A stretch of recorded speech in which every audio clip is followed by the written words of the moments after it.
There have been countless villains in Family Guy, with some going missing, others remaining part of society, and a select few even becoming billionaires. What the hell was that for? Now we have the pot and the money. But today, we're looking at every Family Guy villain that got what they deserved. Starting off with the Giant Chicken, whose infamous rivalry with Peter started all the way back in Season 2's Da Boom, when the Giant Chicken gave Peter a faulty coupon, and the two would then get into an all-out brawl. Oh yeah, and that nice chicken outside gave me this coupon. I'm sorry, this is expired. You son of a... And throughout the years, the rivalry between Peter and the Chicken became absolute legend, as the pair would fight in just about every location, with these fights even becoming so iconic that they were made into their own fan-made video games. Oh yeah? What are you gonna do about it? But I know what you're thinking, is the Giant Chicken really a villain? Well, in the season 23 episode The Chicken or the Meg, we find out that yes, he is. As when Meg starts dating the Giant Chicken's son Nugget, well, he then uses this as leverage in order to hurt Peter. Alright, Dad! Yeah, Giant Chicken! Yes! I've lost my daughter. And when Meg eventually stands up for her father, this is when the Giant Chicken truly shows his dark side, as he then tries to force Meg into saying that she hates her father, before then getting ready to fight her when she refuses to do so. What did you say? You're just like him. Although, this is when the evil Giant Chicken finally gets what he deserves, as instead of getting into a big brawl with the chicken as Peter had done previously, Meg instead simply decides to cut off the chicken's head, which truly means that the Giant Chicken will never be able to damage Quahog ever again. And swiftly moving on, our next Family Guy villain that got what they deserved is none other than Quagmire's crazy girlfriend, Sonia, who honestly, when we're first introduced to her, doesn't seem all that crazy at all. In fact, when her and Quagmire first meet, it seems as though this perfectly perverted pair are destined to last forever. Oh my god! You roofied me? Are you mad? No. I'm in love. However, this all rapidly changes when Quagmire realizes that Sonia isn't just kinky, but rather she's actually abusive. And despite Quagmire's best efforts to try and stop her, including telling the guys at the Clam and even trying to get her to accept a safe word, well, unfortunately, none of this works. And Quagmire ends up being thrown in the back of Sonia's car, where he's then bound, gagged, and tied in her secret storage locker. This is it, number 92. This is Sonia's storage unit. Quagmire, are you in there? Oh, he's eating. We'll come back when you're done eating. And honestly, it truly looks as though Quagmire is about to die until Joe comes to the rescue and tackles Sonia to the ground, with Joe's reasoning for why there's no bullets in his gun being incredibly funny as well. God, Joe, that was so close. How'd you know the gun would jam? It didn't jam, Peter. The gun was never loaded. Sort of had a mental breakdown in April. No more bullets for this guy. And so, with Sonia being locked up till this day, well, she truly got what was coming to her. And carrying on, our next Family Guy villain that got what they deserved is the Black Knight, who, if you didn't know, is actually voiced by Will Ferrell and appears in the season 3 episode Mr. Saturday Night, when Peter realizes that he needs to do something with his life and thus decides to take up jousting. I'm gonna do it, Lois. I'm gonna realize my dream. I am gonna be a Renaissance fair jouster. Oh, Peter. And it's here that the conflict between Peter and the Black Knight would begin, as when the Black Knight's fair maiden lays eyes on Peter, well, then the Black Knight becomes incredibly jealous and attempts to kill Peter by challenging him to a joust, despite the fact that Peter has literally only been jousting for about 2 days. I don't ever want to see you here again. Oh. But okay, so we can see each other outside the fair, right? I mean, I'm just trying to understand the rules here. If I see you again, I'll kill you. Okay, that's much clearer. However, thankfully, this attempt at taking Peter's life would absolutely backfire, as not only does the Black Knight lose the joust to a rookie, but his car also gets impounded at the exact same time. Oh, to the owner of a yellow Hyundai, your car is being towed. What? I won! And if you think that's bad, our next Family Guy villain got what they deserved in a far more brutal fashion. With this, of course, being Diane Simmons, who for the first 9 seasons of Family Guy worked alongside Tom Tucker as Quahog's most iconic news duo. Of course, no one can see this news program, so it doesn't really matter what we say. I'm the Lord Jesus Christ. Think I'll go get drunk and beat up some midgets. How about you, Diane? Well, Tom, I just plain don't like black people. However, this would all change in the season 9 episode And Then There Were Fewer, as what starts off as an innocent gathering of people ends up becoming a brutal killing spree, which sees several people, including Muriel Goldman and even Quagmire's girlfriend, being killed. I can't help feeling this would be sadder if she wasn't heavy. And towards the end of this episode, we would find out that Diane Simmons was the mastermind behind all of these murders, with her motivation for doing so being that she was dumped by James Woods and also fired from the Quahog news station for simply being too old. Well, apparently all men think the same way because around the same time, James dumped me. And after confessing all of this information to Lois, well, then of course she has to kill her too, which she aims to do by shooting Lois off the side of the cliffs. Well, it's a shame that you have to die, Lois, but look on the bright side. You'll be a story on the 6 o'clock news. You know, unless a local cat does something funny. Although it's here in this very moment that Diane Simmons finally gets what she deserves. As just as she's about to kill Lois, Stewie steps in at the very last second and wipes Diane Simmons out for good. If anybody's gonna take that bitch down, it's gonna be me. And moving on, our next Family Guy villain that got what they deserved is one of the most cunning and conniving villains in the entire series, with this being none other than Nigel Pinchley. You see, when the Drunken Clam gets destroyed by a hurricane, Nigel and the rest of his British associates swoop in to buy the place up, which is much to the annoyance of Peter, Joe, Cleveland and Quagmire, who simply hate how British the pub has become, and thus, in an effort to sabotage it, they steal all of the pub's beer. Hey, it may taste like a warm cup of tobacco chewer's spit, but it's still beer, damn it. Good point. Bottoms up.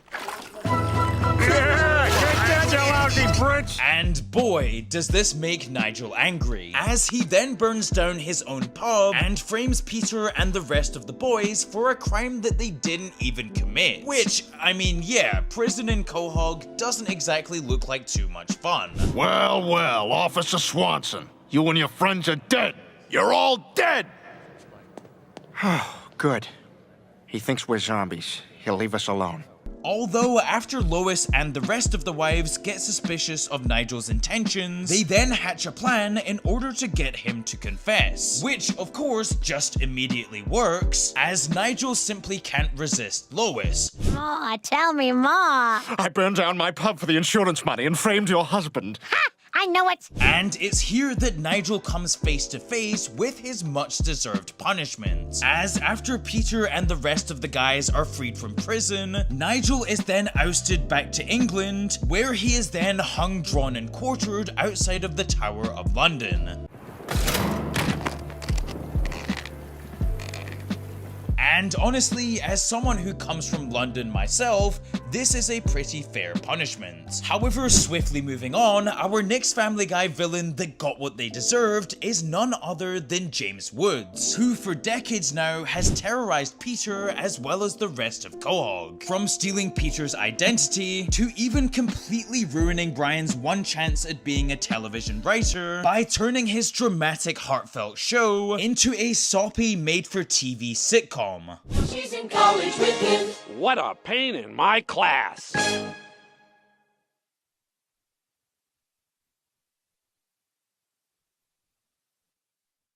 However, by far the worst thing that James Woods has ever done is revealed to us in season 9's And Then There Were Fewer, as when people are discussing their motives for wanting James Woods dead, Consuela mentions that she had a nephew that was SA'd by James Woods before they tragically unalived themselves, and the fact that every single person there had a story about how James Woods had wronged them arguably makes him the most iconic villain in Quahog history. However, it was actually James Woods' actions in real life that angered Seth MacFarlane to the point where he wrote James Woods out of the show. And in season 17, the show directly calls out James Woods and even changes the name on the high school from James Woods to Adam West.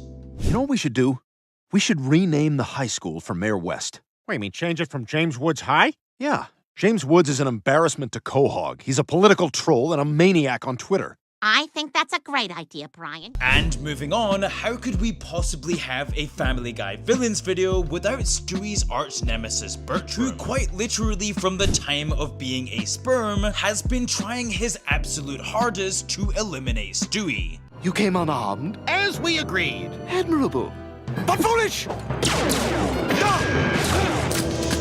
With this bitter rivalry only being intensified when Bertram is finally born. As we see in the season 4 episode Sibling Rivalry, that Bertram will go to literally any length in order to try and eliminate Stewie. As when Stewie is king of the playground, well then Bertram deploys biological warfare in order to get Stewie to surrender. Damn you, Bertram! I thought we called no biological warfare!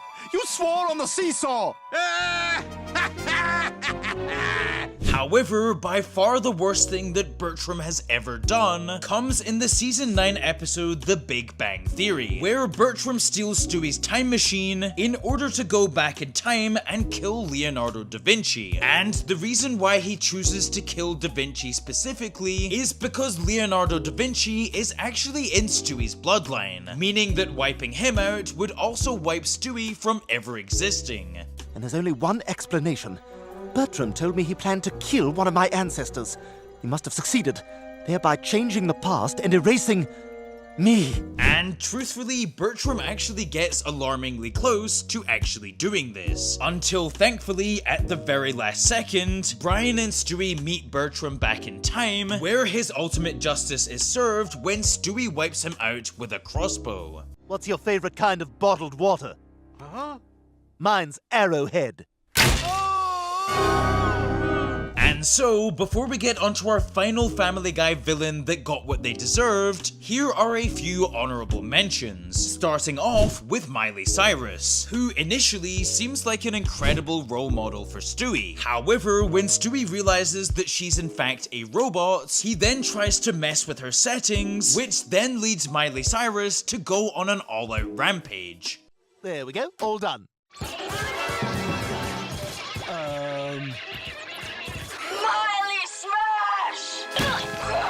Although, thankfully for the citizens of Quahog, Miley Cyrus finally gets what's coming to her after Peter and Quagmire shoot her out of the sky with their own little custom fighter jets, which, of course, is a brilliant nod to King Kong.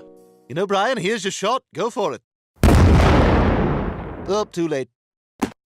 No, it's not. And our second honorary mention goes to Meg's bully, Michael Pulaski, who in the season 12 episode A Fistful of Meg challenges Meg to a fight at the end of the school week, where his intention is to kill her. However, Meg had other plans, as alongside Quagmire, they devised the perfect strategy to give Michael a taste of his own medicine, which they do by completely grossing him out with Meg's disgusting body, which in a rather hilarious turn of events actually works wonders, as Michael Pulaski finally gets what he deserves as his face completely melts off. It's time to end this thing. Yeah, it is.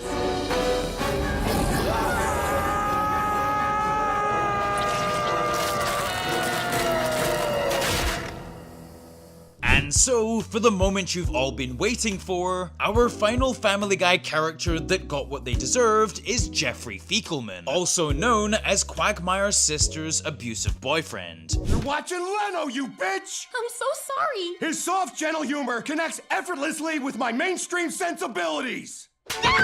Who we see in the episode Screams of Silence the story of Brenda Q, which honestly might be one of the toughest watches in the entire Family Guy catalog, as the entire first half of the episode is simply Jeff taking out his anger issues on Brenda in more and more extreme ways. You fat, ugly bitch! If today wasn't your birthday... And eventually, these beatings get so bad that Peter and Joe agree to come help Quagmire kill Jeff, which all seems to be going to plan until Jeff overhears this plot to kill him and is understandably quite annoyed. Alright, look, when he comes back, I'm just gonna do it, okay? I'm just gonna point my gun straight at his head before he even knows what's going on. Kinda like this?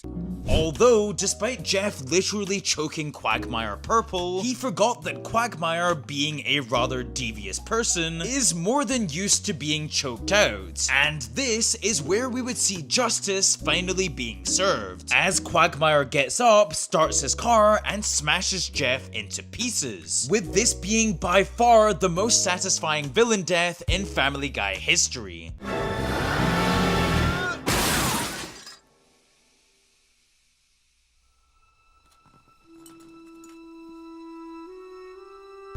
And so, this is every Family Guy villain that got what they deserved. And also, I'm trying to hit 150,000 subscribers, so please hit like and subscribe. Oh, and as always, stay happy, stay safe, stay sassy.